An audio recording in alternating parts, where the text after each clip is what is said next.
comme je te l'ai dit avant le podcast, si ouais. ce podcast, il peut durer 1 heure, 1 heure et demie, Ouais, un quart, mais il peut durer 30 secondes. C'est qu'on dit qu'il y a un occupant et un occupé.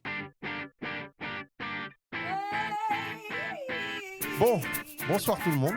C'est du déjà vu, hein, comme dirait l'autre. Alors, on est ensemble ce soir pour faire un épisode très spécial de Ça reste entre nous. C'est un épisode où on va parler avec mon acolyte, Youssef. Merci d'être là. Merci Habibi. Et on va parler d'un thème un peu qui nous touche tous. On va en parler en tant que musulman, en tant qu'arabe, en tant qu'humain.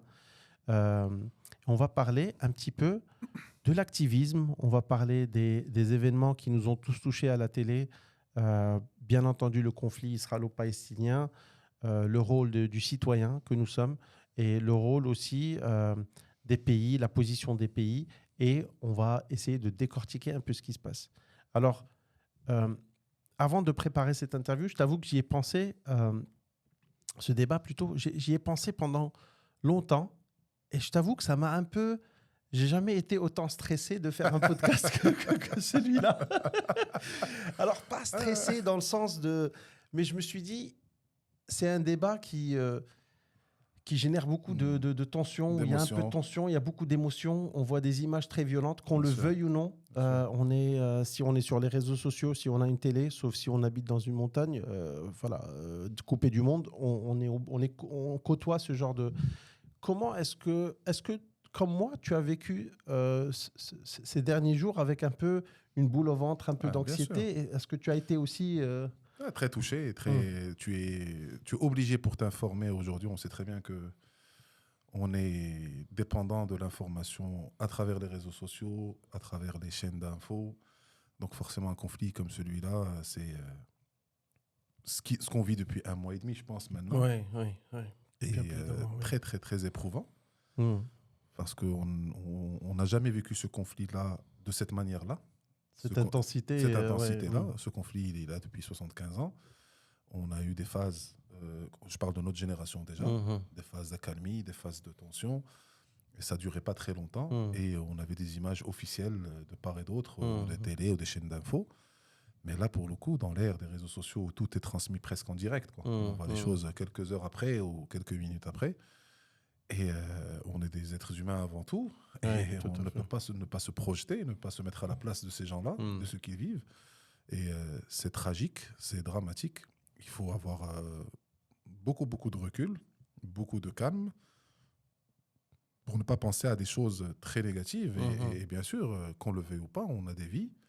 Et on se dit, à un moment donné, mais à force de regarder ces images-là, et surtout cette impuissance qu'on ressent en regardant ces images-là, on se dit, mais c'est terrible. Où va le monde? Où va le monde? Et tu te dis, mais on réalise des choses extraordinaires en 2023 et on revient à des choses les plus monstrueuses que peut provoquer l'humanité. Et donc tu te dis...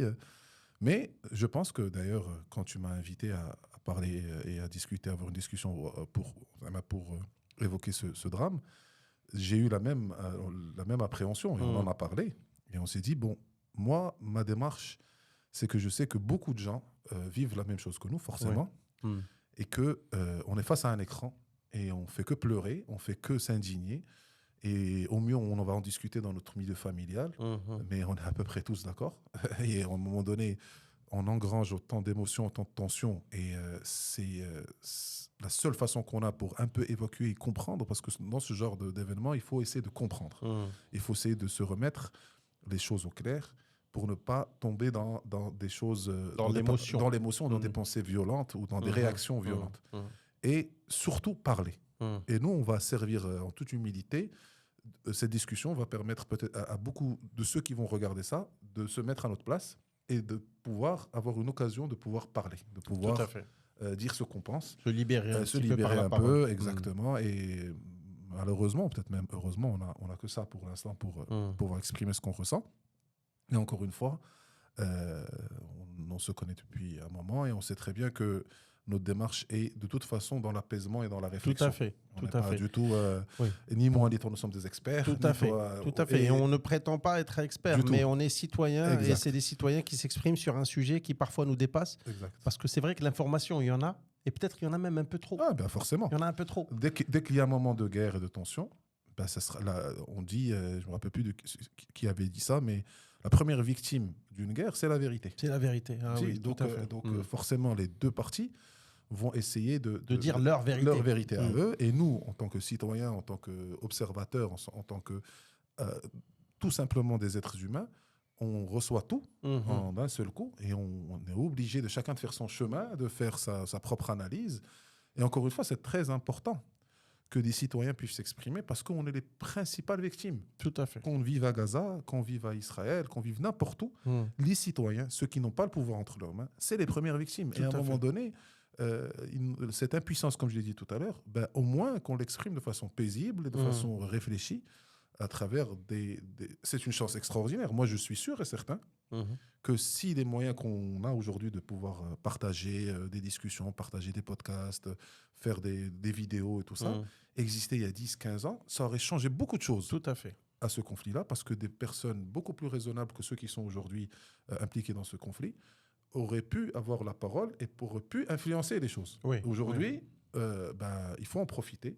Et encore une fois, c'est le seul moyen qu'on a. Tout à fait. De pouvoir s'exprimer. Il faut qu'on... Alors, la phrase n'est pas de moi, mais je la trouve très jolie. C'est combattre le mal par les mots. Exactement. Et je trouve ça libérateur. Bien et sûr, c'est en raison... Et on va parler de l'importance des mots. Alors, l'importance des mots, on va y arriver. Le vocabulaire qui est utilisé est parfois forcément utilisé aussi comme une arme. Le vocabulaire est manipulé et chacun va dire ses vérités, va utiliser les mots comme il le veut. Il va stigmatiser certaines personnes et il va leur coller un vocabulaire sur la peau. Exactement. Alors, est-ce que tu es d'accord avec moi que quand on pense quelque chose, par exemple, si on est pro-palestinien, pro-israélien, même si c'est difficile d'être pro sans trop réfléchir, dire moi je suis, quel que soit ce que fait ce monsieur, moi je suis pour lui, etc. Il faut avoir l'esprit critique dans tous les cas. Mais est-ce que tu penses que souvent on va se tourner vers par exemple, les réseaux sociaux vont nous montrer des petits extraits où on va nous dire monsieur Karim, peu importe, va clasher le plateau de BFM, par exemple. Et souvent, on va regarder juste la partie où il a clashé. Et parfois, je me dis, bon, il n'a pas vraiment clashé. Bon, c'était un débat intéressant. Il n'a pas, voilà, attention, Karim, peu importe, va dégommer le plateau de BFM. Et en fait, on commence à sauter d'une vidéo à l'autre, mais qui vont seulement dans notre sens. C'est rare où on va aller dans l'autre sens. Bien sûr. Et parfois, quand on regarde toute la vidéo, il y a des choses intéressantes parfois qui sont dites de deux côtés. Déjà, quand tu vas t'informer ou tu vas... tu es sélectif. Il y a déjà d'une part. Et si tu pars dans la culture du clash, tu te trompes. Oui, parce que malheureusement, les réseaux sociaux, encore une fois, c'est un modèle économique. Tout à fait. Ils sont là la pour culture du clash. Du clash et culture du clic. Et bien sûr, on va rarement te mettre en avant des débats intéressants, apaisés et tout. On va te mettre en avant des gens qui se clashent entre eux, d'un parti à l'autre, avec des montages vidéo et tout ça. C'est fait pour qu'on sollicite l'émotion, que tu restes là et que tu défiles les vidéos dans la même thématique et l'algorithme est bête et méchant. Il va te mettre la même chose qui se suit.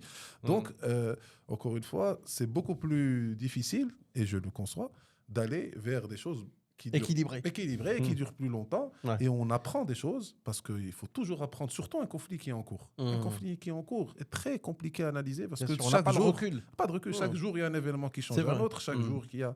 Donc, il faut bien sûr avoir des personnes qui vont parler de l'histoire, qui vont te mettre le contexte de ce conflit, ceux qui vont expliquer le conflit actuel, et ceux qui vont, malheureusement aujourd'hui, il y en a très peu, qui vont proposer des solutions. Donc, ils sont toujours pris pour des faibles. Dès qu'il y a quelqu'un qui vient dans une bagarre et qui vous dit, les gars, c'est pas venez, on parle, on réfléchit. On le prend pour le faible, on prend pour celui, non, c'est pas le moment pour ça. Alors qu'il n'y a pas d'autre solution que de trouver une solution. Mais est-ce que le fait de consommer des informations... Alors, ça fait longtemps que je voulais vraiment m'intéresser sur ce conflit. Parce que, comme tu as dit, on a eu une grande claque dans la gueule, ça s'est accéléré dernièrement, mais on a eu ce conflit à petite dose pendant des générations. Ça fait 75 ans. Ça fait 75 ans. Donc, en fait, ce n'est pas comme si ce conflit venait d'éclater. C'est un conflit qui a duré pendant longtemps. Mais aussi, quand je me suis un peu, bien sûr, penché sur ce sujet de plus en plus, parce que forcément, il y a des experts, ça passe partout à la télé, mais il y a aussi le côté... penser avec sa tête ou penser avec son cœur. Parce que moi, quand je vois des massacres de bébés, un truc intéressant, c'est que Justin Bieber, on reviendra sur les célébrités, le rôle des célébrités et le rôle des citoyens, mais Justin Bieber, il a posté un truc, il a dit un truc du genre Free Israel ou Israël doit se défendre ou là, un truc Israël. comme ça, pour soutenir Israël. Et en fond, il y avait une photo d'un massacre. Il s'est avéré que c'était Gaza. Il a enlevé la photo. Et je trouve que c'est très révélateur parce que je n'en veux pas du tout même s'il s'en fout complètement, il a bien raison, mais je pense que lui aussi s'en fout un peu. Il m'en veut pas non plus. Mais Justin, si tu me regardes, en fait, on devrait être contre l'image, pas être contre voilà, je suis pour ce peuple ou ce peuple, etc. En fait, c'est universel. La souffrance est universelle, d'où qu'elle vienne. Mais on est bombardé d'images sordides.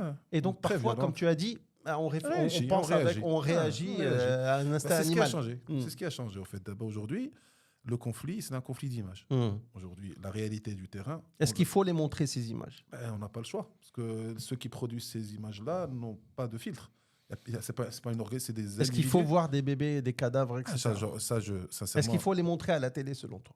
Il y en a plein qui ne montrent pas. L'Assemblée nationale a montré la vidéo. Elle a invité des journalistes, venez voir le film. C'est une opération de propagande. Donc oui, quand l'armée... En fait, c'est ces contextes-là. C'est pour ça que je le dis. Déjà, il faut se remettre sur le contexte historique. C'est très important parce que c'est ce qui nous amène à ces réactions-là. À cette... qu'on croit qu'il y a deux parties, ce qui est totalement faux. Il y a une seule partie, comme je te l'ai dit avant le podcast.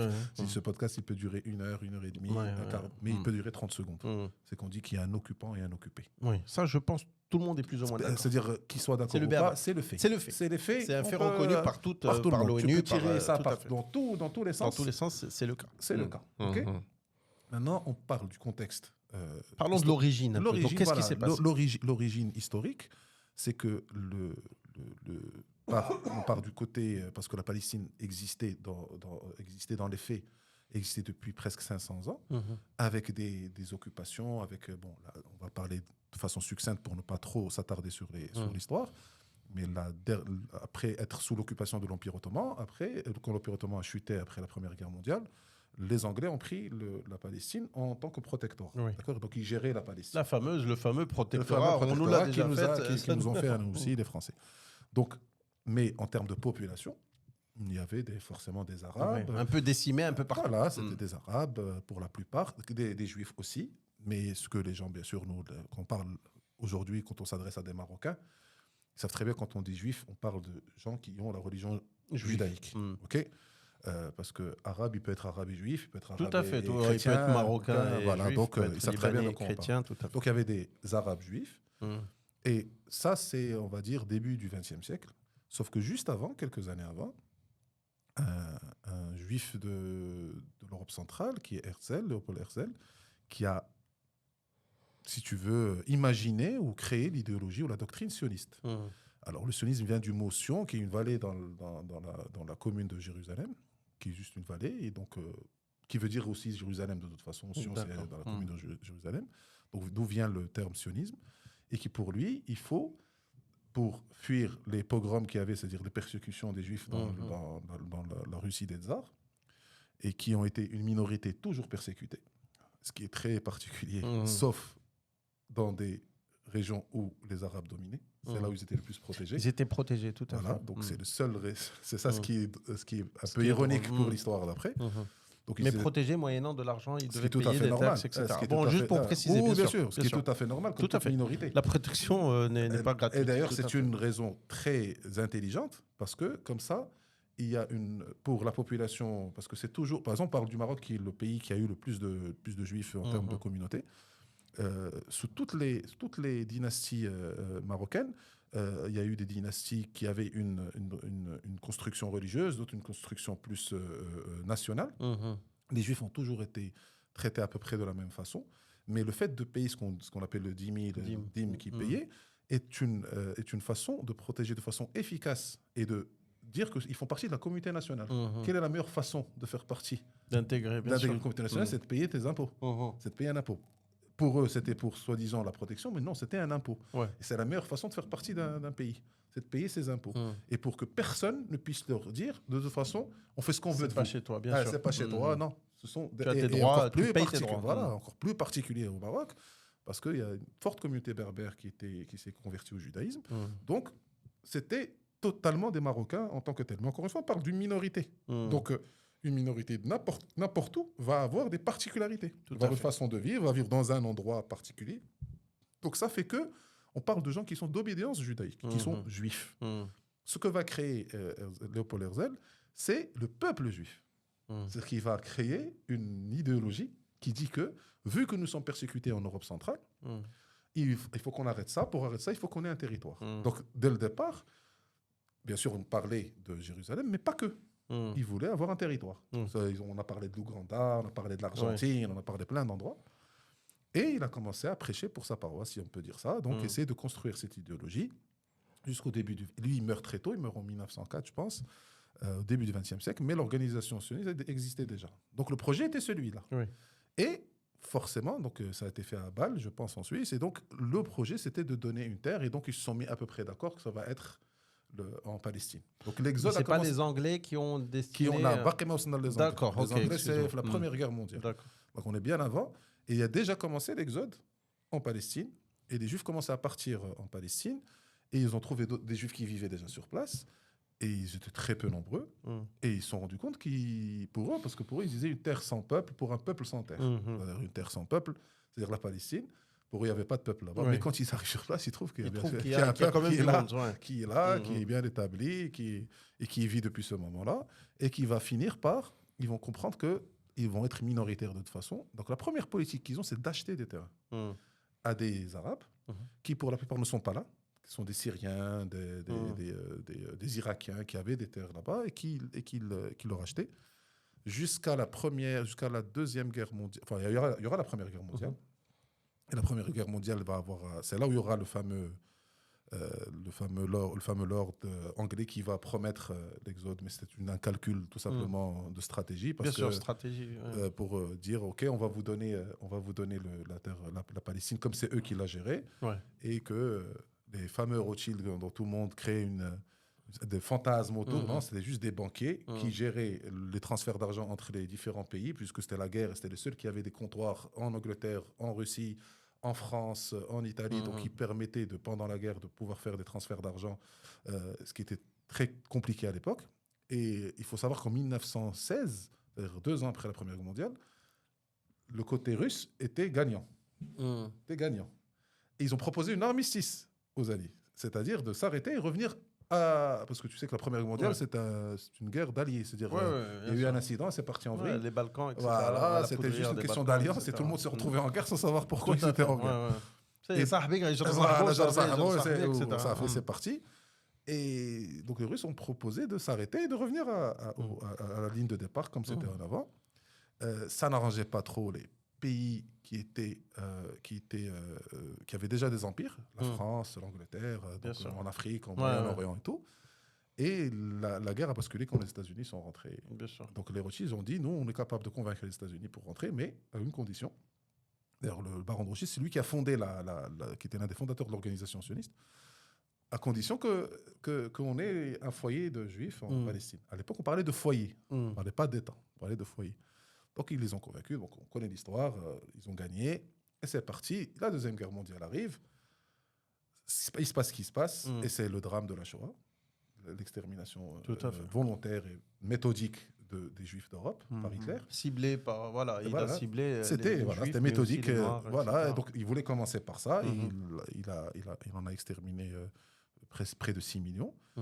Et forcément, une fois que la guerre était gagnée, on avait, les sionistes ont eu la raison idéale de dire, vous voyez que on est en danger en Europe. Voilà, on est en danger en Europe. Donc les Juifs d'Europe, les Juifs de Hada, il faut qu'on se regroupe, c'est chez nous. Il faut qu'on forme un peuple.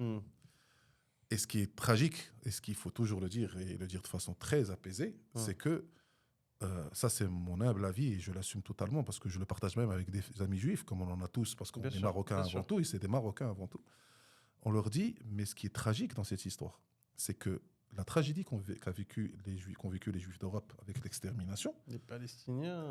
ça n'a rien à voir avec ça, déjà d'une part. Tout à fait. Mais ce qui est terrible, c'est que c'est une fois, s'ils sont basés sur ça, soi-disant pour convaincre la nouvelle Nations Unies, qui venait d'être créée, à avoir un territoire à eux, en leur mettant devant eux, ils avaient tout à fait raison de leur dire, regardez, on n'est pas en sécurité chez vous. Normalement, la meilleure réponse qu'ils auraient pu avoir, écoutez, au contraire, vous êtes chez vous. Vous êtes français, vous êtes allemand, vous êtes italien, vous êtes polonais, vous êtes roumain. Il est hors de question que vous partiez. Vous êtes avant tout des Français. Que vous soyez juif, chrétien, ce que vous voulez. C'est ça. Non, un père ne laisse pas partir ses enfants. Exactement. Ça. Au contraire, c'est-à-dire que finalement, on n'est pas capable de vous intégrer, on n'est pas capable de vivre ensemble en paix. Ce qu'a fait Hitler est une exception. C'est un fou, c'est un meurtrier.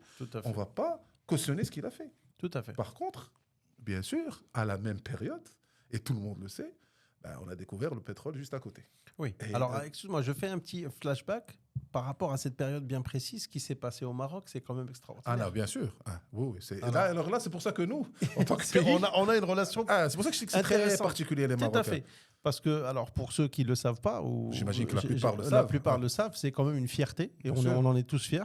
C'est que Hitler ou un de ses officiers a fait la demande officielle, donnez-nous vos juifs. Bien sûr. Et on leur a dit, pas du tout. Le roi du Marocains. Maroc. Donc ça rejoint ce que tu disais. Quand on est marocain, peu importe ta religion, tu es français, que tu sois juif. Et le roi Mohamed V, que Dieu ait son âme, a dit textuellement, et c'était le gouvernement de Vichy, parce qu'on était sous occupation française, bien sûr. lui a dit, si vous... Et ils ont commencé par dire envoyez nos juifs, il dit hors de question. Il dit dans ce cas-là, vous allez déjà les identifier en mettant la fameuse étoile jaune. Il dit, si vous voulez faire ça, vous en envoyez aussi pour nous la famille royale. Si vous mettez les on mettra la même étoile. Parce qu'avant tout, ce sont des Marocains, des sujets du roi tout à fait. marocain. On ne fait pas de différence dans ça. Et c'est la preuve que ce genre de comportement est fait de façon naturelle. Il faut aussi rappeler que le recteur de la mosquée de Paris avait sauvé énormément de juifs français et qui les avait cachés dans la mosquée de Paris, qui leur avait permis de passer en zone libre, même de partir au Maroc, parce qu'il était marocain. Et donc, c'est son fils qui a découvert bien après ça, parce qu'il l'avait caché pour ne pas se faire dénoncer. Même il a caché à tout le monde pour éviter les fuites. Il a été arrêté, il a été déporté à Dachau. Donc la relation, pour faire comprendre aux gens que tout ça n'a rien à voir avec la religion.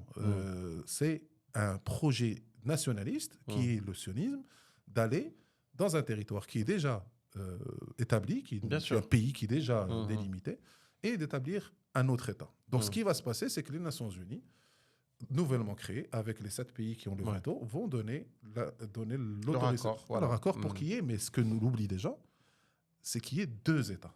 C'est qu'il y ait la Palestine et Israël. À peu près 55% du territoire pour Israël et 45% du territoire pour la Palestine. Ce qui représentait le prorata à peu près, c'est ce qu'ils ont dit. Ça va être un partage de 2 États. Bien sûr, première chose qu'il va y avoir, c'est que les Arabes, c'est-à-dire les pays arabes limitrophes, frontaliers, vont refuser ça. Parce que on a fait ça de façon arbitraire. C'est-à-dire que des pays ont voté sans prendre en compte la situation. Les voisins. Et sans déterminer en combien de temps. Tu ne vas pas, un pays qui existe déjà, tu vas venir le séparer en 2, sans savoir quelle population va aller d'un côté ou d'un autre. Donc les Anglais, ils y étaient déjà. Donc ça ne pouvait être qu'un conflit. Dès le départ, ça pouvait être un conflit. D'où la guerre des 6 jours. Qui a eu la guerre des 6 jours après, on ne va pas trop tarder sur les événements parce que ça dure quand même bien très longtemps. Bien sûr. Donc les Arabes vont s'allier pour s'attaquer à Israël. Et Israël va taper en premier pour ne pas se faire surprendre. Va gagner. Bon, c'était surtout contre l'Égypte. L'Égypte va être défaite. Il y aura une autre guerre après. La guerre de Kippour, où c'est les Arabes qui vont surprendre Israël le jour de Kippour et qui vont attaquer. Mais donc, ça va se viander quand même. Exactement. Donc, il y aura donc là, de facto, il y a un État israélien. Et en face, ce que les gens doivent savoir, c'est qu'en face, on ne parle pas encore ce qu'il y a eu, ce qu'on appelle la fameuse Nakba. Les Palestiniens ont été expulsés vers les pays arabes, donc vers la Jordanie, vers l'Égypte, et vont vivre dans des... Donc déjà, c'était quelque chose de catastrophique, et qui vont vivre dans des camps de réfugiés. À partir de ce moment-là, on ne parle plus du conflit israélo-arabe. On ne cite même plus la Palestine. Okay. Donc, le conflit va durer à peu près 20-30 ans. Et quand l'Égypte va décider de signer les accords de Camp David avec les Israéliens, donc Anwar Sadat, Bien sûr. Et qui va être après assassiné. Avec Clinton. Voilà, non, avant Clinton. Avant ça, Clinton, c'était avec Carter. Avec Carter et tout ça. Carter. Et avec la première ministre israélienne, comment elle s'appelle, alors son nom va me revenir. Et donc, l'Égypte va surprendre les pays arabes et va décider de signer des accords de paix avec Israël. Donc, de facto, elle reconnaît Israël. Ce que les Arabes refusaient de reconnaître, parce que pour eux, ils n'étaient pas d'accord dès le premier jour. Et donc, à l'époque, il y a ce qu'on appelle l'OLP. C'est l'Organisme de libération de la Palestine, qui était présidé ou dirigé par Yasser Arafat. Et à partir de ce moment-là, quand Yasser Arafat voit que les pays arabes, enfin l'Égypte a signé un accord de paix, il s'est dit, nous, on est les dindons de la farce, la Palestine, comment on peut signer avec notre ennemi juré? Alors à l'époque, l'OLP ne reconnaît pas Israël. Tout à fait. Il n'y a pas d'Israël. Donc on va commencer ce qu'on appelait les Occidentaux, et ce qu'on peut appeler, des actes de terrorisme, parce que n'ayant pas un État, n'ayant pas d'armée, ils vont commencer à... C'est la guérilla. La guérilla, et ils vont commencer à agir en dehors de la Palestine. Moi, j'ai entendu un interview de quelqu'un de l'OLP qui parlait couramment anglais, et je vais essayer de le retrouver et de le mettre en commentaire. Mais il disait, quelqu'un l'interviewait, il lui disait, mais pourquoi est-ce que vous ne négociez pas avec Israël? Il lui dit, comment ça négocier? Ben oui, est-ce que vous ne voulez pas qu'on arrête les violences? Oui, mais c'est qui est violent? Il dit, tous les deux, en fait. Vous faites des actions armées, et vous et les autres, voilà, eux aussi, ils répliquent. Il lui a dit, mais est-ce que le bourreau, est-ce que la victime doit négocier avec le bourreau? Est-ce que c'est lui, il a le couteau sous ma gorge, et c'est moi qui vais dire, bon, allez, viens, on discute. Non, moi, je suis en train de te tuer, Coco. Exact. Donc, et pourquoi est-ce que c'est intéressant? Parce que j'ai l'impression que parfois, on demande quand même aux Palestiniens toujours de faire un effort. Bien sûr. Alors que, comme on a dit au début, il y a un colonisé. Voilà. Donc, c'est très difficile d'avoir un... Et puis, si on veut négocier, qu'est-ce que tu as à m'offrir? Rien. Tout ce que tu as, je suis en train de le prendre déjà. Donc, je grignote. Exact. Ce qu'il faut aussi dire, c'est que durant tous ces accords, etc., Oslo plus tard, etc., la Palestine, l'Israël n'a pas cessé de grignoter. D'augmenter son territoire. Donc, à chaque fois qu'il y a eu, par exemple, la guerre des 6 jours, on a gagné, elle a pris une grosse partie. Après, elle a rendu... en fait... Elle n'a jamais réduit son territoire. Elle n'a jamais cessé d'accroître son territoire. Les fameuses revendications des Palestiniens, c'est les accords de 67. Les accords de 67, c'est de revenir vers les deux parties, les frontières de 67, avant qu'il y ait la guerre de 67, c'est-à-dire revenir à ce qu'a décidé l'ONU dès le premier jour. Oui. Les accords d'Oslo arrivant, c'est la partie qu'il faut quand même évoquer. Bien sûr. Alors, les Palestiniens se sont fait connaître avec les fameux attentats aux Jeux Olympiques de Munich. Oui, qui s'est terminé en carnage. Ils ont tué des athlètes israéliens et ainsi de suite. Mais l'histoire bégaye souvent. C'est là où la cause palestinienne a commencé à se faire connaître. Parce que les gens ont oublié la Palestine. Pour eux, c'était des Arabes contre les Israéliens. Et donc, ils ont commencé à exister en tant que peuple palestinien avec une revendication territoriale, avec un État et Jérusalem comme capitale. Donc, dans les années, je pense que c'était 74-73, jusqu'aux années 80-90, forcément, l'OLP a commencé à négocier avec des alliés, avec des alliés arabes, avec les États-Unis qui jouaient toujours le rôle d'intermédiaire. Le Maroc avait joué un très grand rôle dans cette intermédiation, surtout les accords d'Oslo. Et ils ont commencé à reconnaître l'État d'Israël. Yasser Arafat avait compris que finalement, la seule façon de pouvoir négocier, c'est le partage. C'est le partage et de reconnaître la partie en face. On l'appelle Israël, elle s'appelle Israël, c'est un État de fait. Des États n'ont pas besoin d'avoir une carte d'identité légalisée pour dire j'existe, non, ils existent de fait. Mais est-ce que tu penses que c'était la chose à faire? Alors, bien sûr, avec du recul, c'est facile à dire. Il n'avait pas trop le choix, parce que pour lui, ça lui donnait une légitimité de représenter le peuple palestinien. Et tu ne peux... La violence, il le savait très bien. À un moment donné, ce qu'on appelait le terroriste, c'est-à-dire Yasser Arafat, il était considéré comme un terroriste. Est devenu un symbole de la paix avec son ennemi, et Yitzhak Rabin, qui, en étant un général, disait textuellement il faut briser les os des Palestiniens. Mais textuellement, ce n'est pas une image. C'est-à-dire qu'il disait aux soldats, vous brisez leurs os. Est devenu celui avec qui il allait négocier la paix, où il allait arriver le plus loin dans un accord de paix qui a été signé en 91. C'est vrai que c'est terrible. Oui, parce que c'est dans une guerre aussi particulière où un État qui s'est constitué en tant qu'État Israël avec des frontières, avec une administration, il faut savoir que l'État d'Israël n'a pas de constitution, il a des organismes pseudo-démocratique, mais il n'a pas de constitution. Mais en face, il n'y a rien. En face, il y a la Cisjordanie, qui sous administration, qui est encerclée par l'armée israélienne, à de la bande de Gaza. Oui. Donc, ayant arrivé à conclure un accord de paix, qui, quand on dit un accord, ça veut dire qu'on est d'accord.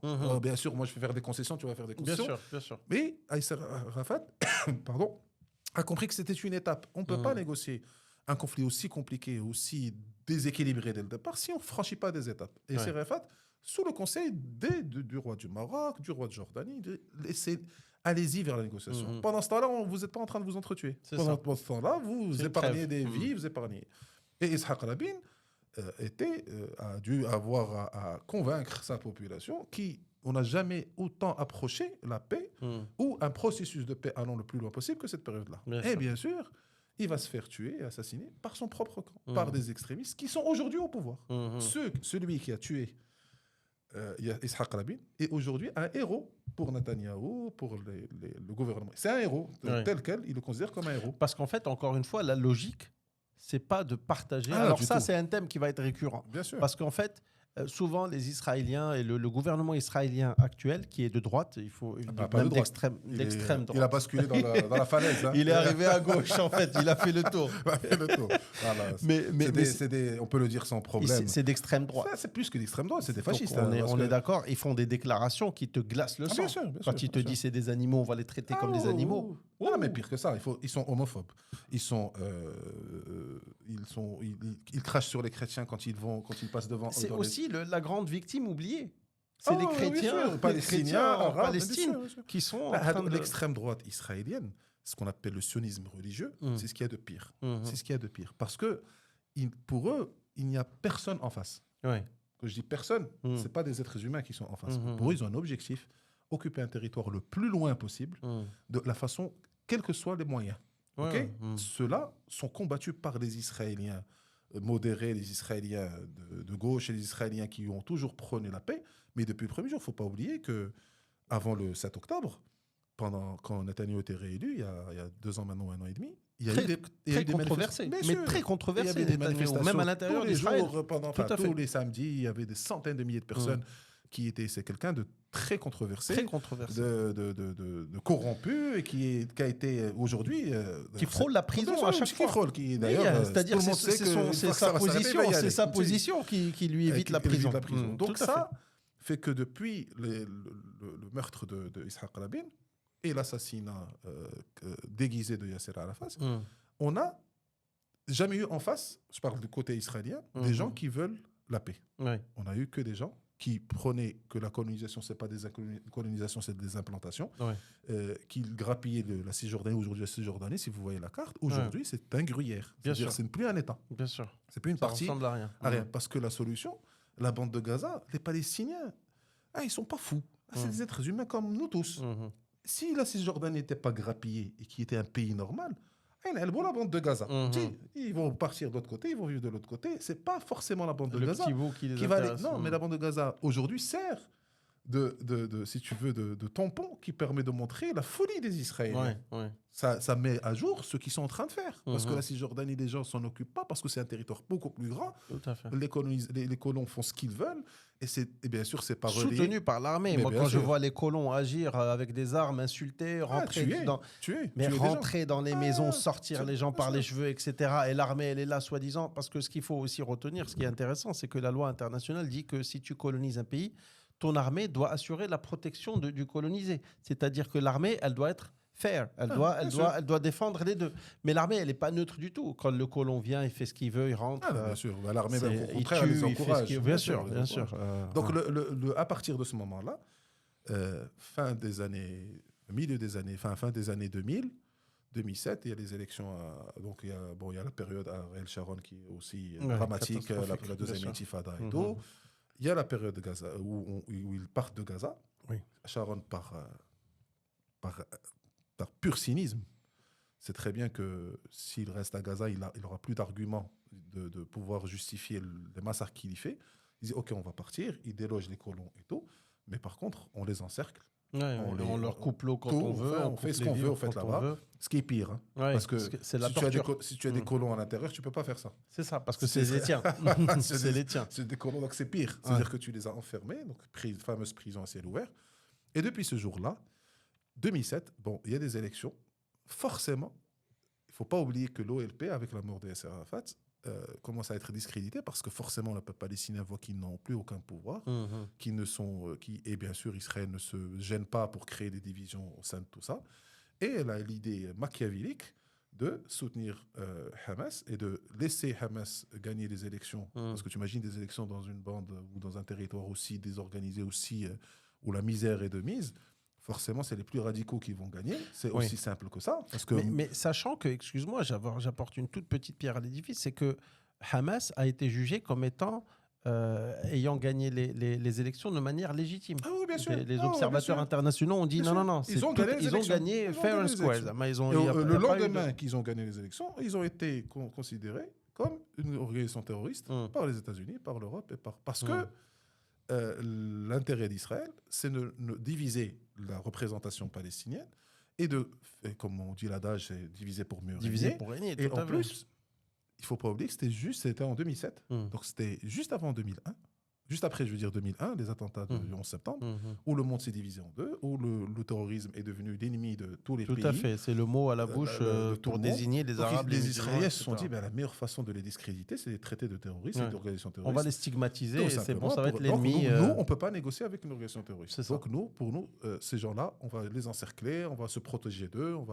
Mais sachant qu'ils ont financer le Hamas. Mais c'est même pas une théorie du complot. C'est-à-dire que officiellement, ça a été dit officiellement, etc. Donc, en effet, ils autorisaient le Qatar à financer le Hamas, c'est-à-dire la population gazaoui, à travers le gouvernement de Gaza qui était le Hamas, et sous l'égide des États-Unis. Donc tout ça était clair et net, parce que pour eux, on ne va pas laisser mourir les Gazaouis, donc on va les financer. Sauf que de 2007 à 2023, ce qui fait 16 ans, donc pendant 16 ans, cette bande de Gaza, prison à ciel ouvert, vivant sous l'occupation, sous les brimades, sous l'humiliation, sous les meurtres, sous les assassinats, et ça, tout en sachant qu'on les traitant de groupes terroristes, et en leur disant que c'était un groupe terroriste, qu'est-ce qu'ils espéraient qu'ils sortent de là? Ces gens-là, en Cisjordanie, pourquoi en Cisjordanie, c'est beaucoup plus... Il y a une résistance localisée. C'est-à-dire quand il y a un colon qui rentre quelque part, l'autre, il essaie de résister, il n'a pas de quoi résister, on le dégage, il part autre part, il s'installe autre part. La bande de Gaza est encerclée. Comme tu dis, il ne peut pas rentrer, il ne peut pas sortir. Il y avait à peu près 20 000, 30 000 personnes qui travaillaient à Israël, mais qui étaient avec un laissez-passer.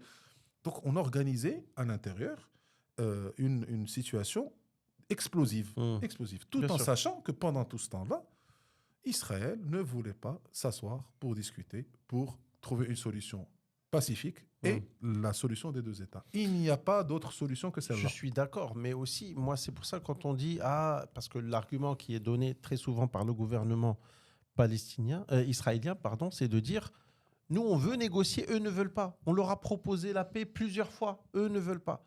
Mais en fait, encore une fois, pourquoi est-ce que tu vas négocier alors que tu prends tout?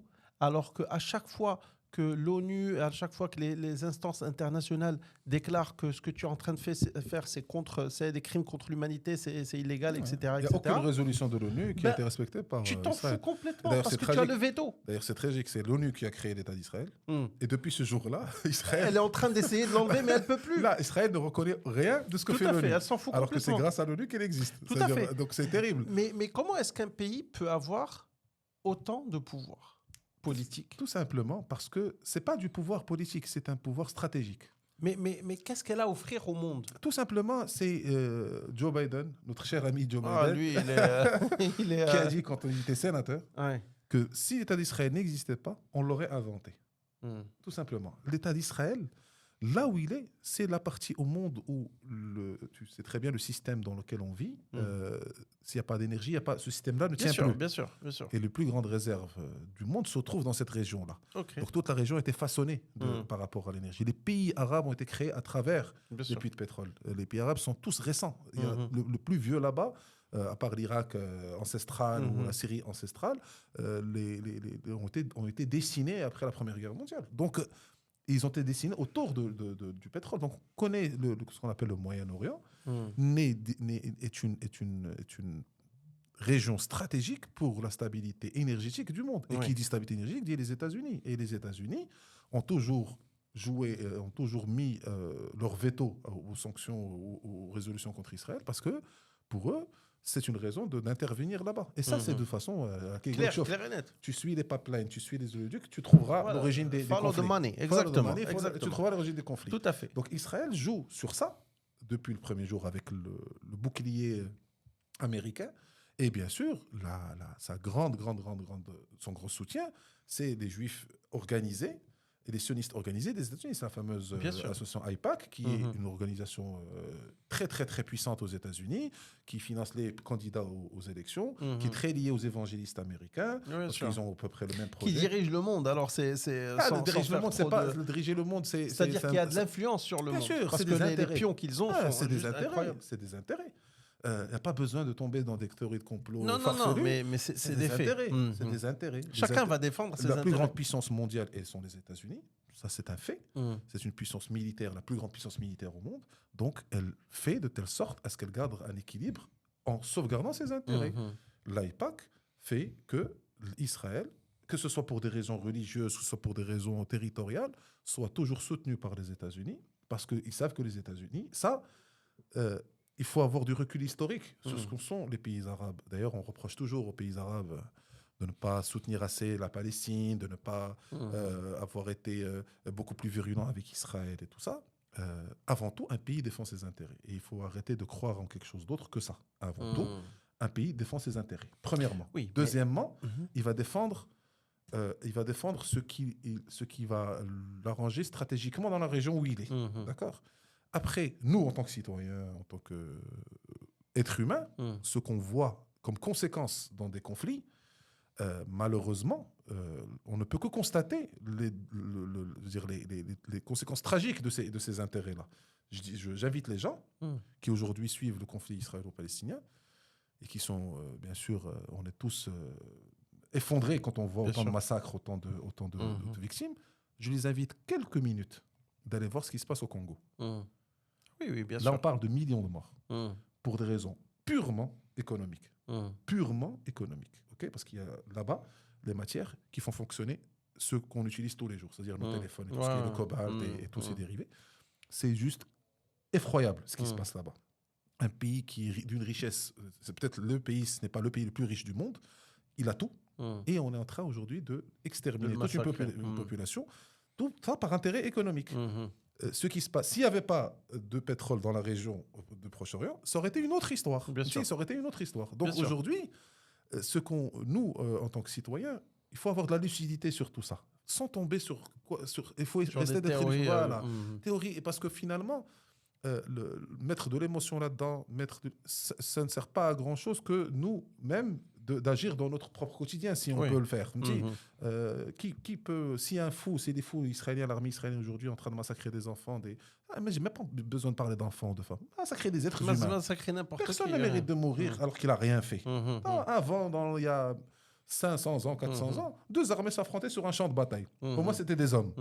Ils venaient, ils se mettaient, ils se donnaient rendez-vous, ils venaient, ils se battaient. Celui qui gagnait prenait l'ascendant. Et même pendant cette bataille, il y avait des règles, on protégeait, on faisait des pauses, on prenait des prisonniers, on les traitait bien et tout. Aujourd'hui, où on est devenu soi-disant civilisé, soi-disant avec des guerres, mais jamais eu autant de guerres dégueulasses que depuis que l'homme est soi-disant civilisé. Tout à fait. Et donc, on assiste à ça dans ce conflit de Proche-Orient. Et cette armée donc, on va parler de ce qui s'est passé le 7 octobre. Voilà, parce que c'est un tournant. Un tournant, sachant que, moi, ce que je veux dire et répéter, c'est que souvent, ils le disent, voilà, c'est notre 11 septembre, etc., etc. Mais il ne faut pas oublier que c'est une situation qui est en train de bouillir à feu doux pendant des années et des années. Donc, parfois, c'est vrai qu'il y a l'affaire, mais c'est quand même une situation qui a duré des années. Maintenant, à l'échelle de combien de morts sont faits d'un côté et de l'autre, tu as vu avec Bassam Youssef, etc., quand il a montré, c'est un truc, c'est un très, très connu comme chart, où il montre à chaque fois qu'il y a des conflits armés, combien de morts d'un côté, combien de morts de l'autre côté. C'est disproportionné et le mot est faible. Bien sûr. Alors, maintenant, Le 7. Alors déjà le 7. Oui. Bizarre comme événement. Oui, en fait, c'est Anna, j'étais stupéfait. Tragique. Anna, j'étais stupéfait. Bien entendu. Parce que pour moi, encore une fois, on est des citoyens observateurs de très loin. De très très loin. On ne vit pas là-bas, on ne connaît pas la vie. Et on ne peut pas faire grand-chose. On a les pieds et les poings liés. On voit cet événement. On nous vend depuis des années que l'armée israélienne est l'armée la plus performante et la mieux informée du monde. Leurs services secrets sont les meilleurs au monde. Et leur technologie. D'ailleurs, on l'a vu même aujourd'hui avec le dôme de fer, avec tout ce qui s'ensuit. Une frontière avec un territoire qui est occupé selon eux et qui est gouverné par une organisation terroriste. Donc normalement, ça devrait être l'endroit le plus surveillé du territoire. Si comme nous, en plein Maroc, en plein dedans, pas à côté, en plein Maroc, tu avais un enclave où, par exemple, tu es entouré d'ennemis. Et c'est ton ennemi quotidien qui veut te tuer chaque jour. Et toi, tu dis que c'est une organisation terroriste et qui va venir t'attaquer peut-être tous les jours. Et toi, tu fais la sieste. C'est pas possible. C'est pas possible. Le jour de congé. Mais d'ailleurs, moi, j'ai vu une vidéo qui est très intéressante. Oui. Et pour le coup, il faut toujours voir la vidéo du côté israélien. Oui. Quand c'est des vidéos... parce que le côté palestinien, ils n'ont pas d'autre chose à montrer que des morts et des enfants. C'est tragique. Bien sûr. Ils n'ont pas de quoi se nourrir. Donc, ils ne vont pas te montrer autre chose que ça. Quand je vois une réserviste, alors les réservistes, il faut savoir que l'armée israélienne est à 80% formée de réservistes. C'est-à-dire des gens qui... Service militaire obligatoire. Donc, c'est des citoyens qui se retrouvent dans l'armée pendant 3 ans. Tu sais que si tu refuses, tu as 1 an de prison. Ah, bien sûr. C'est obligatoire. Donc, c'est pas... On rigole pas. D'ailleurs, si les gens veulent s'intéresser à ce sujet-là, il y a plein de vidéos sur ça et des documentaires sur ça, sur ce que vivent ces jeunes Israéliens. Et certains d'eux deviennent fous. Parce que beaucoup ne veulent pas, parce qu'ils voient des choses choquantes. Et qui, du jour au lendemain, se retrouvent à tuer des gens, à se retrouver alors que eux, pour eux, on leur a vendu qu'Israël était un pays normal, il n'y a pas de problème, il n'y a pas de guerre, il n'y a pas de... Donc la réserviste, quelques jours après l'attaque de Hamas, leur dit... Moi, j'y étais à cette frontière il y a une semaine. C'est infernal. J'arrive pas à dormir. Quand il y a du vent, il y a les alarmes qui sonnent. Quand il y a des cafards qui passent ou des rats, on le sait tout de suite. Moi, je vous le dis, ce qui s'est passé, c'est techniquement impossible. C'est pas parce que c'est Israël la plus grande. Ou à n'importe quelle frontière au monde, quelle qu'elle soit, tu peux pas voir des gens venir par milliers, attaquer, enlever les barbelés avec des tracks. Et venir tranquille. On a vu des photos. Pendant des heures. Il n'y a personne dans les alentours. C'est... en tant que citoyen, je le dis, j'ai rien compris. Je n'ai aucune idée de ce qui s'est passé.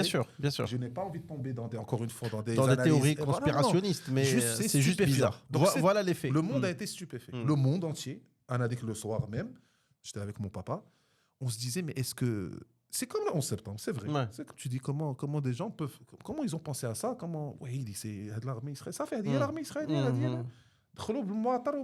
Parapente. Mec, le parapente, c'est-à-dire il va même pas vite, il va avec le vent. On le sait, ils n'étaient même pas au courant qu'il y avait la fête, il y avait le festival à côté. Donc ils se retrouvent avec des gens qui se baladent, ils les prennent, ils disent attends, ils ont pris des otages.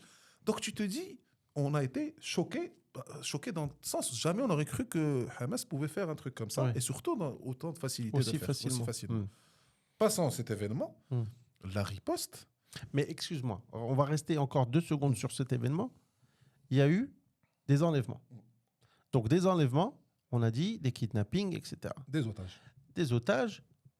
La chose qui est intéressante, premièrement, pas beaucoup d'images. En tout cas, moi, j'en ai pas vu. C'est vrai qu'à un certain moment, j'arrivais plus pour avoir autant de cadavres, etc. Mais officiellement, pas trop d'images. Mais on disait, mais beaucoup de mots. On n'arrêtait pas de dire, mais on a retrouvé un bébé dans un four. Mais on a retrouvé, ils ont violé les femmes, ils ont décapité les enfants, etc., etc. Il y a eu des démentis. Je ne sais pas encore où est la vérité. En fait, moi, je respecte la vérité. Oui. Au moment où l'attaque a été faite, on est rentré dans la phase de propagande. Tout à fait. Au moment où l'événement s'est fait. Alors, la propagande existait avant, parce que le conflit était là. Oui. Les Israéliens faisaient semblant qu'il n'y avait pas de conflit, mais le conflit est toujours là. Oui. Mais à partir du moment où il y a eu l'attaque, ça fait on bascule dans la propagande. Donc, les journalistes sérieux, les journalistes de métier, les reporters de guerre, ils étaient clairs. Ils disent, moi, tant que je ne peux pas rentrer... Ceux qui avaient le courage de dire, je ne sais pas. Ils disent, je ne sais pas. Moi, si c'est très difficile d'avoir des gens qui disent, je ne vais pas moi tout seul et je vais constater ce qu'il y a. Si je vais avec un gars de l'armée qui est avec moi Donc, forcément, le gars de l'armée, qu'est-ce qu'il va dire lui? Et c'est tout à fait normal, ça a toujours fonctionné comme ça. La guerre en Ukraine, Russe-Ukraine, c'est pareil. Bien sûr. Chaque parti va donner les images qu'il arrange, sa version des faits. Bien sûr. Qui arrange. Personne ne va se dire, finalement, ils ont été gentils. Et ou finalement... les journalistes internationaux indépendants n'ont toujours pas le droit de partir et visiter. Parce que l'information ne nous vient que de l'armée israélienne. Parce que l'armée israélienne n'arrête pas de dire... Oui, mais d'où vous tenez vos sources? C'est Hamas.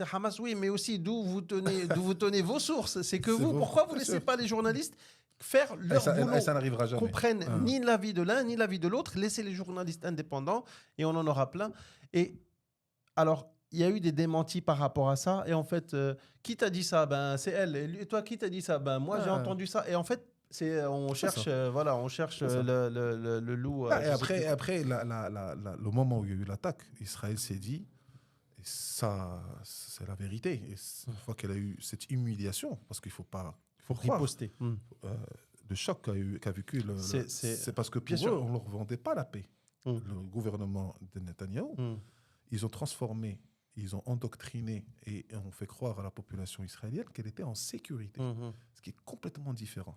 Vendre la paix, c'est-à-dire qu'on va discuter, cohabiter, c'est-à-dire que vous allez vivre tranquillement, vous n'aurez plus peur de votre voisin. Eux, ils ont dit non. Ils ne pourront jamais vous atteindre. Nos voisins vont toujours vouloir nous éliminer. Nous, on va vous démontrer qu'ils ne pourront jamais le faire. Et c'est ça ce qui est tragique et ce qui est terrible pour le peuple israélien. Et d'ailleurs, on l'a vu. Il faut toujours un conflit comme ça. C'est les premières heures où il y a un peu de vérité, parce que ce n'est pas encore contrôlé. Bien sûr. Donc, les premières réactions qu'ont eu les Israéliens, ils sont partis vers les aéroports. On l'a vu à la télé. Par des images, tout simplement. Et ils ont fermé les aéroports, ils ne les ont pas laissés partir. Donc la première réaction qu'ont eu des gens en Israël, c'est de partir. Parce qu'ils disent, mais attends, moi, on m'a vendu que jamais j'allais vivre ça de ma vie.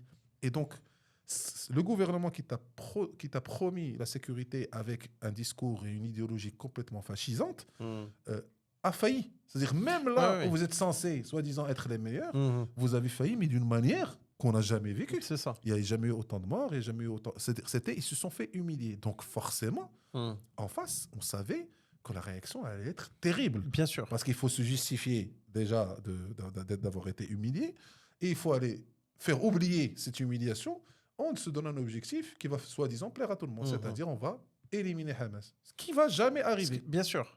Mais aussi, ce qui est intéressant, alors, certaines personnes ont été enlevées. Alors, certaines ont été libérées. Encore une fois, une dame qu'on a libérée, qui leur serrait la main, Shukran, Shalom, qui a etc. témoigné, qui a dit que j'étais bien traité. On m'a très très bien traité, je suis une personne âgée, on m'a donné mes médicaments, on a eu des infirmiers qui s'occupaient de moi, etc. C'était comme à la maison. Mais, premièrement, c'était des kibbutz, c'est-à-dire des territoires occupés. Mais des territoires occupés avancés, qui ont été attaqués. Après, comme tu as dit, il y avait une rave party ou un concert, peu importe, etc. Certaines personnes ont dit... mais déjà, ça, c'est hallucinant. Hallucinant. C'est-à-dire faire un festival à 1 kilomètre, je sais pas quoi, quelques kilomètres d'une zone militaire. Parce que moi, je ne pense pas... C'est bizarre. Je ne pense pas avoir l'autorisation d'une armée dans une zone militaire d'aller faire un festival là-bas et se dire, les gars, on s'en fout du risque. Peut-être que tu maîtrises, mais ça n'a pas de sens. Ça n'a pas de sens. Et en plus, si tu le fais, mais tu le surprotèges. Bien sûr. Tu le surprotèges. C'est-à-dire, tu dis, attendez, là, quels qu'ils sont. Parce que déjà, le fait que les Gazaouis vont entendre que de l'autre côté, il y a des gens qui font la fête, ils vont tenter des trucs. Eux n'ont pas d'eau. Ils vont envoyer des roquettes, ils vont envoyer des trucs artistiques. On s'en fout, quel qu'elle soit X. C'est très bizarre, c'est hallucinant, cette nonchalance et cette insouciance d'aller faire ça là-bas, déjà. Mais est-ce que tu ne penses pas qu'il y a eu de la diabolisation, qu'il y a de la diabolisation des deux côtés ? C'est-à-dire que les Israéliens, pour justifier ce qu'ils sont en train de faire, ils disent attention, c'est le diable, ils n'ont pas d'autre choix. Mais aussi, le Palestinien, je pense que certains dirigeants du Hamas, clairement, diabolisent aussi, etc. Mais je pense que la condition des Palestiniens en général, fait que ça nourrit de la haine. Qu'est-ce que tu attends ? C'est la fameuse théorie du panda que j'avais postée sur les réseaux sociaux. Tu prends un couple de pandas, ce qui est censé être l'animal... qui ne se reproduit pas beaucoup. Voilà, déjà d'une part. Et qui est en plus l'image de la gentillesse. Mais il est blanc, il est noir, il est asiatique. Donc il a tout. Il cumule tout. C'est la mignonnerie ultime, c'est un panda. Okay. Tu le prends, un couple de pandas, tu le mets dans une cage. Et tous les jours, tu le maltraites, tu l'humilies, tu lui donnes un tout petit peu à manger, un tout petit peu de quoi survivre, de quoi boire de temps en temps. Par la nature des choses, ils vont s'accoupler, ils vont avoir un enfant. Tu leur retires leur enfant, tu le tues devant eux. Dès qu'ils ont un autre, tu le maltraites. Et ça pendant des années et des années. En cage. Est-ce que tu penses que la moindre occasion qu'aura le panda de sortir de cette cage, il va te dégommer. Est-ce qu'il va te faire des câlins? Il ne va pas te faire de câlins. Il va se comporter de la façon la plus violente possible. Bien sûr. Et nous, après, on va venir. On va dire les viandas sont violents. On va dire, mais les pandas, c'est pas ce que je pensais. Exactement. Comment c'est pas normal? Comment il se comporte? C'est pas civilisé, c'est un sauvage. Donc, le narratif de l'État d'Israël, du gouvernement israélien, sur ce qu'est le Hamas ou ce que c'est les Palestiniens, ne tient pas la route, ne tiendra jamais la route.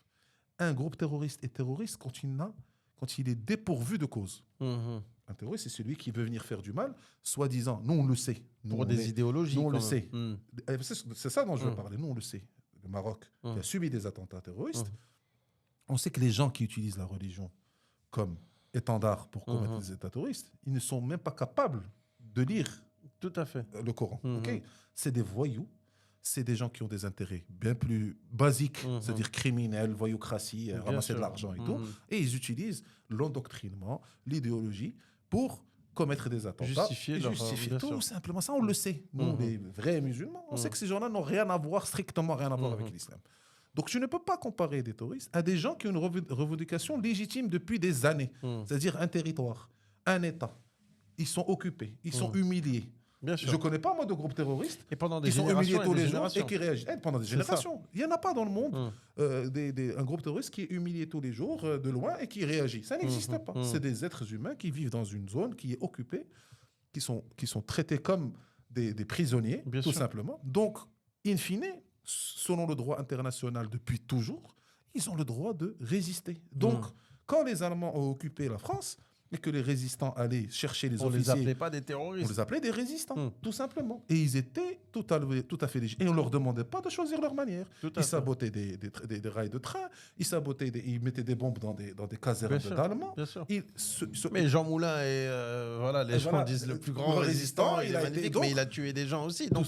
Et il y a aussi la fameuse question de pourquoi les dirigeants du Hamas ne sont pas sur place.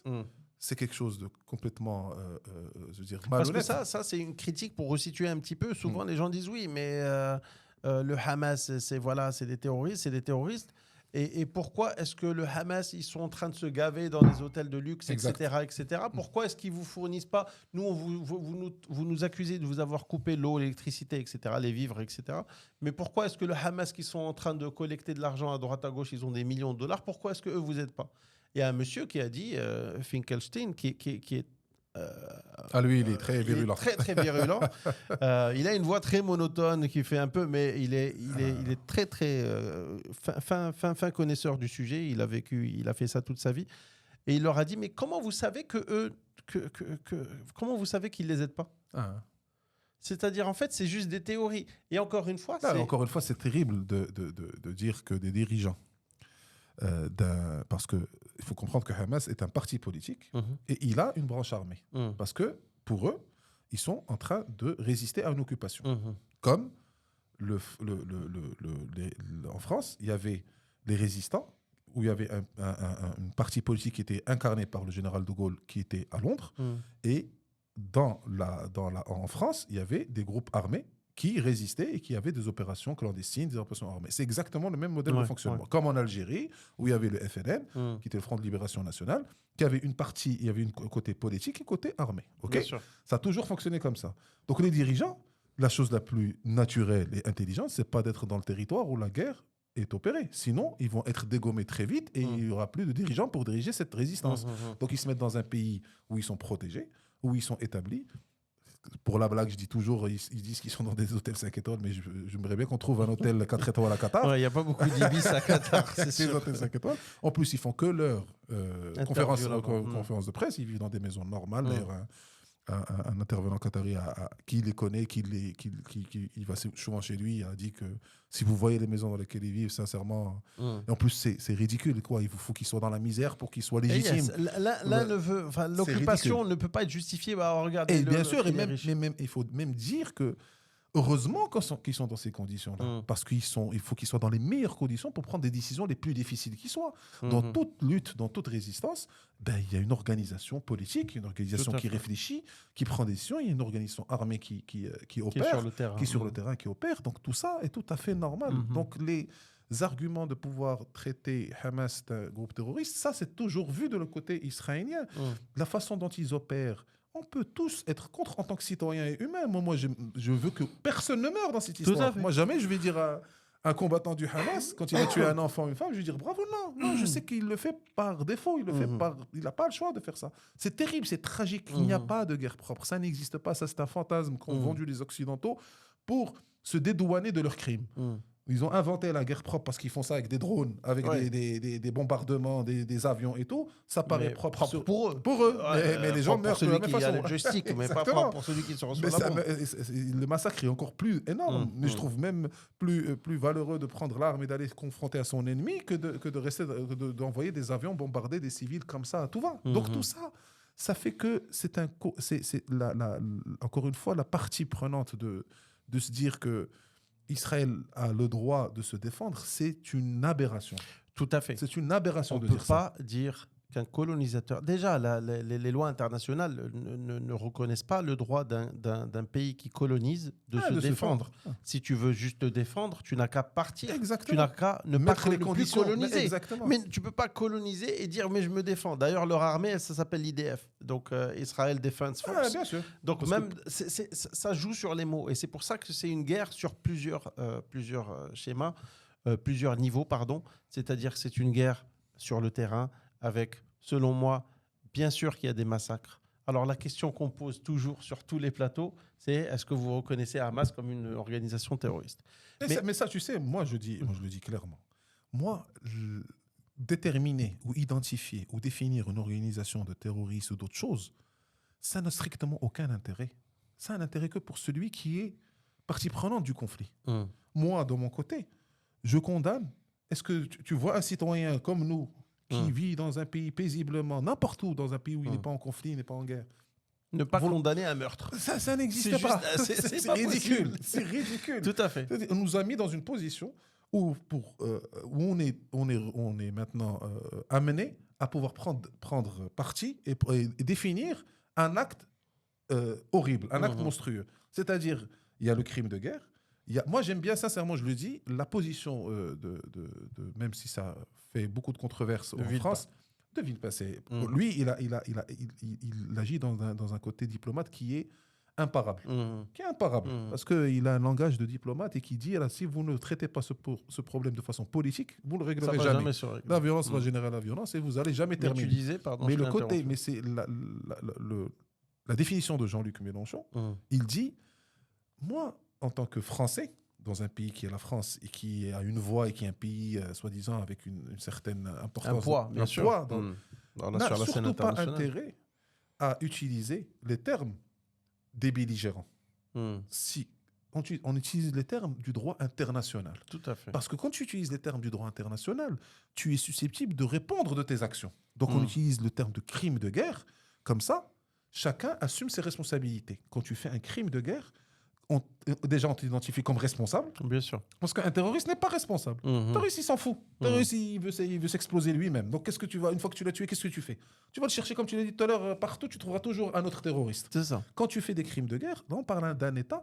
Et pour le coup, pourquoi eux, ils veulent le traiter terroriste? Comme ça, il n'y a pas d'État derrière. Nous, on dit que c'est des crimes de guerre. Comme ça, Hamas, quand elle va, ce qui est déjà le cas aujourd'hui, en train de négocier avec Israël pour libérer des otages, elle sera redevable de ce qu'elle a fait en tant que crime de guerre. Tout à fait. Tout simplement. Donc, il faut la justice. Il faut la justice, tout simplement. Il y a une justice qui est déjà établie. Mais malheureusement, il y a un pays qui se permet, Israël, qui se permet de bafouer la justice. Mais c'est pour ça que ce n'est pas dans l'intérêt d'un pays qui est déjà en train de gagner de s'asseoir et de négocier avec toi. Qu'est-ce que je vais négocier avec toi? Tout ce que je veux, je le prends. Exact. Donc, et je suis en train, et le temps joue en ma faveur. D'abord, la seule chose encore une fois, qui est tragique pour les Israéliens, c'est que leur logique de vouloir exterminer le Hamas, qui n'arrivera jamais, parce que plus ils bombardent, plus ils créent des générations qui vont haïr Israël. Donc ça n'a pas de sens. Et bien sûr, leur objectif, on le voit aujourd'hui, militaire et stratégique, c'est de renvoyer les Gazaouis vers l'Égypte ou vers ce que feront jamais les Égyptiens, j'imagine, parce qu'ils ont déjà vécu ça, ils ne veulent pas le réitérer. Oui, et souvent on leur dit, mais pourquoi est-ce que vous ne les acceptez pas? Oui, mais c'est chez eux, et s'ils partent, ils ne pourront plus jamais revenir. Exactement. Donc il y a déjà 2 millions et quelques de Palestiniens qui veulent revenir, qui ne reviendront pas, qui ne peuvent pas revenir. Donc les extrémistes qui gèrent aujourd'hui Israël, ils savent qu'ils n'ont pas d'issue. Ils veulent faire durer la guerre et ils vont devoir assumer les morts israéliens, c'est-à-dire les soldats israéliens, encore une fois, qui sont des réservistes, qui ont des familles, qui n'ont rien demandé et qui se retrouvent dans un conflit, dans un territoire où ça va partir en guérilla. D'ailleurs, c'est déjà le cas aujourd'hui. Il n'y a pas d'issue. Il n'y a pas d'issue à une guerre s'il n'y a pas de négociation et de cessez-le-feu. Il n'y a pas. C'est ce que dit le monde entier. Aujourd'hui, ce qui est particulier, d'ailleurs, on va arriver à ce sujet-là, de la mobilisation de l'opinion publique. Ce qui a basculé depuis le 7 octobre, c'est que le conflit israélo-palestinien était un conflit qui concernait les Arabes et les Israéliens pendant des années et des années. Donc, quand il y avait une recrudescence des violences, et donc les rues arabes sortaient. Aujourd'hui, c'est international. On n'a jamais vu ça. Et ça, je vous le dis, les Occidentaux ne s'y attendaient pas. Oui. Que des Anglais sortent par millions, que des Irlandais sortent, que les États-Unis, le premier allié des Israéliens, aient des problèmes très, très, très graves dans les universités, où ils se disent, mais est-ce qu'on avait au sein de nous des gens conscience sociale qui entraîne un réveil social. Mais attention, au tout début du conflit, ce n'était pas du tout le cas. Tu parles du 7 octobre ou avant? Juste après le 7 octobre, il y avait certains maires de villes en France qui interdisaient... Ah oui, bien sûr. Non, la France, on va y arriver. Oui, la France, c'est particulier. La France, c'est bon. La France... Mais donc, c'était dans... Moi, j'ai vu, par exemple, en Europe, les Irlandais, les Irlandais étaient... Les Irlandais, c'est parce que toujours. Leur vécu aussi, leur vécu par rapport à leur vécu historique. Les Écossais... Mais ils ont été virulents, ils ont dit, mais comment est-ce qu'on peut se taire alors qu'il y a un génocide qui est en train de se dérouler ? Il vient de renvoyer hier l'ambassadeur d'Israël. L'Irlande a renvoyé chez lui l'ambassadeur d'Israël hier de façon officielle. Parce que pour eux, aujourd'hui... Elle ne peut pas soutenir. En fait, c'est la génération d'aujourd'hui, ce qui est très particulier, encore une fois, nous qui avons la quarantaine, nous avons vécu ce conflit depuis qu'on est né. De 2007 jusqu'à aujourd'hui, il y a eu des épisodes. Mais on a fait croire au monde qu'il y a un gagnant, il y a un vainqueur et un vaincu. Israël a gagné et les Palestiniens, on ne sait pas ce qu'on va en faire, bon, ça va rester. Donc cette génération-là, qui a la vingtaine aujourd'hui, ça ne leur parlait pas beaucoup. Mais quand ils ont vu les images du massacre et qu'ils ont vu que c'est pas comme ça qu'on va régler le problème, que c'est pas comment tu peux tuer des centaines et des centaines de personnes par jour sous couvert de dire je cible les combattants du Hamas. Ça tient plus la route. Ça tient pas la route. Et surtout les images. Personne ne peut rester insensible face à des enfants coupés en deux. Forcément. C'est impossible. Donc les gens sont sortis en étant... Parce que dans leurs pays occidentaux, on leur apprend la paix, l'amour, la démocratie, la justice. Et on voit l'inverse. Et tu vois l'inverse, et ils ne peuvent pas ne pas réagir. Donc ça a surpris tout le monde.